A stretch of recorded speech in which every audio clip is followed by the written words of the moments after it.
안녕하세요, 속보입니다. 자, 오늘은 엔비디아 실적이 방금 전에 나왔는데 그 내용을 빠르게 정리해 보도록 하겠습니다. 엔비디아가 굉장히 중요한 실적을 발표했는데요. 결론적으로 말씀드리면은 너무 다행이다. 그런데 안심하기는 아직 좀 이르다. 이런 정도로 말씀을 드리겠습니다.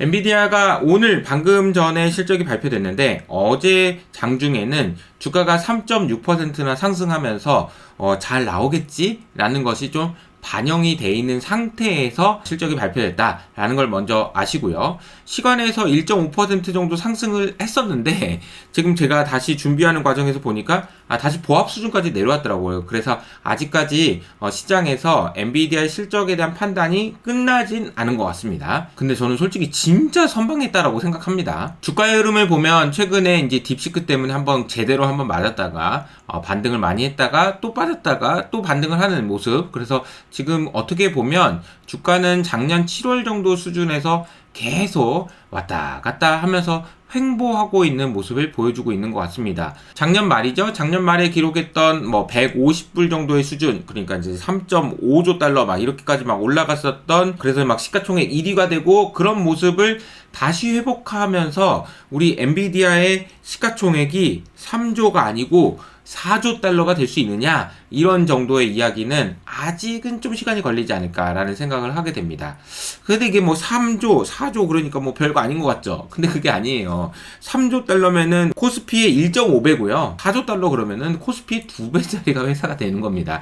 이게 작은 규모가 아니라는 거죠. 아주 신중하게 고민을 하는 것이 너무 당연하다고 볼 수 있습니다. 실적을 한번 보실래요? 이게 얼마나 위대한 실적입니까? 진짜 이게 어떻게 매출이 여기서 이렇게 좀 증가하는 거, 이때도 와 대단하다 그랬거든요. 근데 지금 보면 실적이 증가하는 속도가 어마어마하게 빠른 속도로 증가하고 있죠. 그리고 AI 데이터 센터에 들어가는 GPU도 95%가 엔비디아의 겁니다. 그러니까 사실상 엔비디아의 독점 체제가 굉장히 잘 유지되고 있다라는 거죠. 이것이 놀라운 이유는요, 사실 지금 AI 그렇게 대박, 그러면 나 엔비디아 거 말고 딴 것도 좀 쓰고 싶은데 좀 없어 이러면서 수도 없이 많은 도전들이 있지만 다 제껴내고, 이 정도의 마진과 이 정도의 성장성과 이 정도의 마켓시어를 유지하면서 가고 있다는 게 진짜 대단한 거긴 합니다. 그래서 이런 짤이 돌기도 하죠. 자, 세상을 짊어지고 있는 겁니다.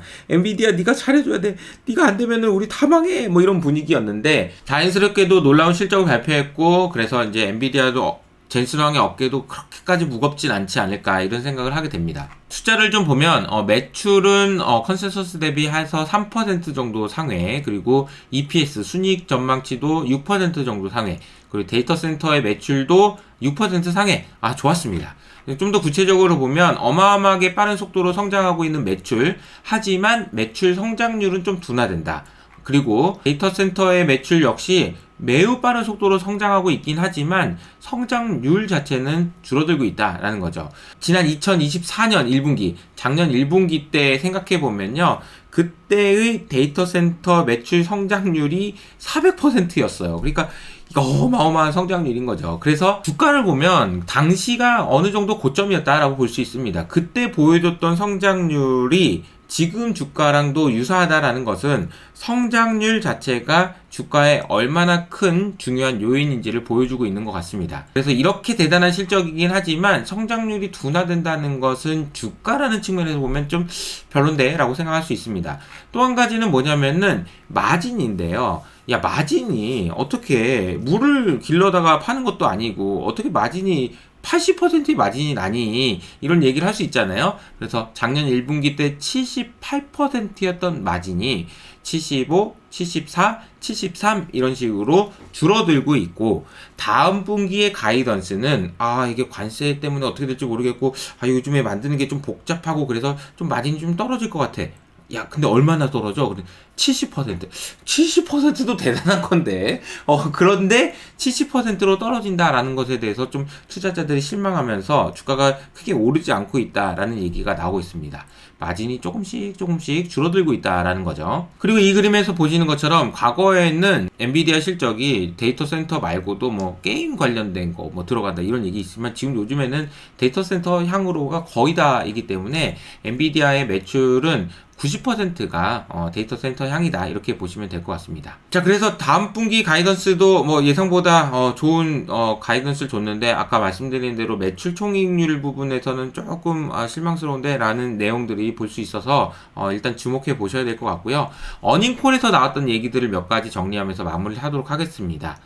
제 텔레그램 채널에서 보셨던 요 채널에서 잘 정리해 준 내용이니까 밑에 있는 댓글을 통해서 확인해 보셔도 좋을 것 같고요. 엔비디아 젠슨 황이 고객들이 인프라 확장을 해서 AI 훈련을 진행하는데 박차를 가하고 있다 이런 이야기를 했습니다. 그리고 블랙웰을 써가지고 클러스터를 만들려고요. 그러면은 잠깐만요, 손님, 블랙웰요? 잠깐만, 블랙웰로 하려면은 GPU가 얼마나 필요하려나? 한 10만 개 정도는 가져가셔야 될 것 같은데요. GPU 10만 배? 오케이? 뭐 이런 분위기인 거죠. 근데 아시는 것처럼 우리나라는 지금 몇천 개 있다고 하잖아요. 우리나라의 GPU가. 그러니까 지금 아직 우리나라가 얼마나 열위에 있는지를 좀 보여주고 있는 거기도 한 것 같습니다. 또 한 가지는 제가 이제 가장 인상적이었던 것 중에 하나인데, 이제 장기적인 추론 사고 AI는 추론, 그러니까 AI가 학원에서 열심히 공부해가지고 시험 보러 가는 거예요. 이게 이제 추론이라고 생각할 수 있는데, 학습은 그동안 되게 많이 했잖아요. 근데 추론은 공부할 때 힘들지, 뭐, 시험 볼 때 뭐가 힘들어, 라고 생각할 수 있잖아요. 근데 그게 아니라는 거죠. 그냥 한번 보고 그냥 찍는 게 아니라, 곰곰이 이렇게 생각해 보고, 좀 진지하게, 이렇게 고민을, 하다 보면, 이게 한 작업당 100배나 더 많은 컴퓨팅이 필요할 수 있다라는 겁니다. 근데 이제 이런 걸 우리가 최근에 이제 그록이나 이런 걸 써보면 이런 모습 보신 적 있을 거야. 아마 질문하면은 AI가 디디디디디 이런 생각을 할 수 있는데 뭔가 이런 추론을 하는 과정들이 이게 보이거든요. 그걸 우리는 뭐라고 얘기하냐면은 체인 오브 소트, 그러니까 이제 생각의 꼬리에 꼬리를 물는 생각, 이렇게 보시면 되겠습니다. 여러분들도 그 추론할 때 꼬리에 꼬리를 물잖아요, 그죠? 다만 우리 인간은 생각이 꼬리에 꼬리를 물게 되면 어떤 문제가 생기냐면 딴 생각을 하게 되죠. 그래서 뭐 한 가지 주제를 가지고 오랫동안 생각하기가 어려운데 AI는 다르죠. 너 이 주제를 가지고 계속 생각해, 그러면 그 주제만 생각하니까 그렇게 됐을 때 계산해야 되는 양이 굉장히 클 수 있다. 최대 100배까지 클 수 있다라는 것은 추론 시장이 얼마나 큰지를 보여주고 있고, AI가 뭐 딥시크 때문에 뭐 GPU 안 써도 되고 뭐 이런 얘기를 불식시키는 그런 이야기라고 보시면 되겠습니다. 그리고 XAI가 우리 거 쓰기로 했다라는 얘기도 나오고요. 로보틱스나 자율주행 부분에서는 거의 대부분 다 엔비디아 걸로 쓰고 있다라는 얘기를 하고 있습니다. 마진에 대한 걱정들이 많다 보니까 올해 후반부에는 마진이 다시 70% 중반대까지 회복될 거라는 이야기도 했고요. 차세대 아키텍처인 루빈도 GTC에서 공개할 거다 이런 얘기도 했습니다. 그리고 이제 컨퍼런스 콜에서 이런 질문도 있었어요. 엔비디아 말고, 엔비디아에서 만드는 그런 칩 말고 맞춤형으로 지금 ASIC 반도체, 브로드컴, 뭐 요새 잘 나가는데 어떻게 생각하세요? 이런 얘기하니까 젠슨왕이 결국 엔비디아 이깁니다. 왜냐하면 데이터 처리하는 거, 이거 하는 거 얼마나 어려운지 알아요? 그 데이터 처리한 다음에 그 사후 훈련하는 거, 그냥 그 사전적으로 훈련하는 거 말고, 그 다음에 사후 훈련하는 거, 그 다음에 인퍼런스 추론하는 거, 이거 다 엄청 어려운 거야. 근데 우리는 이거 풀 패키지로 제공해주거든? 근데 이거 잘 봐라. 우리 걸로 쓰는 게 4배에서 8배 정도 효율적이야. 그러면 돈을 4배에서 8배 정도 더 많이 벌 수 있다는 얘기잖아. 근데 왜 안 쓰냐, 우리를. 우리가 이길 수밖에 없을걸? 라고 이야기를 했고, 결국은 엔비디아가 젠슨왕이 얘기하는 가장 핵심적인 얘기가 여기 나오는데요.